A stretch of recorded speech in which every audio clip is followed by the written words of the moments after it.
Hi guys, അപ്പോൾ കൽഭരണി ഇന്ന് ഒരു സർവേ നടത്താൻ പോവാണ്. അതായത് ഇപ്പോൾ നമ്മളെല്ലാവരും കണ്ടിട്ടുള്ള ഒരു പരസ്യമാണ്, ഒരു മദ്യത്തിന് പേര് നിർദ്ദേശിച്ചു കഴിഞ്ഞാൽ 10,000 രൂപ സമ്മാനം കിട്ടുന്നുള്ളത്. നമുക്ക് ഈ പേര് ആളുകളോടൊന്ന് ചോദിക്കാം. മണവാളൻ. മണവാളനാ? എന്ത് മണവാട്ടിയില്ലേ? മണവാളനായിക്കോട്ടെ, ആണുങ്ങൾക്ക് വിലയില്ലേ? പേരിലേക്ക് എന്തിരിക്കണേ? അടിച്ച തലവേനിക്കണ്ടിരുന്നാ പോരെ. പേരിപ്പോ നമ്മളിപ്പോ സൽക്കാരം റൈറ്റ് ആണല്ലോ, നല്ല അടിയാണല്ലേ. നിങ്ങൾ എന്റെ കുടുംബങ്ങളൊക്കെ വരികയാണല്ലേ. Happy new year. എന്ത് ന്യൂ ഇയർ കേട്ടാ? എന്താ പറ്റി?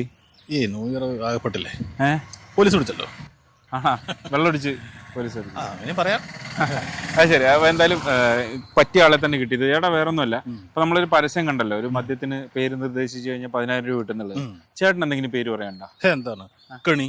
കെണിയാ? പിന്നെ കുടിക്കാൻ പ്രേരിപ്പിക്കുകയും ചെയ്യും, കുടിച്ചു കഴിഞ്ഞാൽ പോലീസും പിടിക്കും. അപ്പൊ അത് ഏറ്റവും വലിയൊരു കെണിയല്ലേ? അതെ. പിന്നെ അത് മാത്രമല്ല, ഇപ്പൊ കെ ഫോൺ, കെ റെയിൽ ഇതൊക്കെ ഇറങ്ങുന്നുണ്ടല്ലോ. കിടക്കട്ടെ ഒരു കെണി.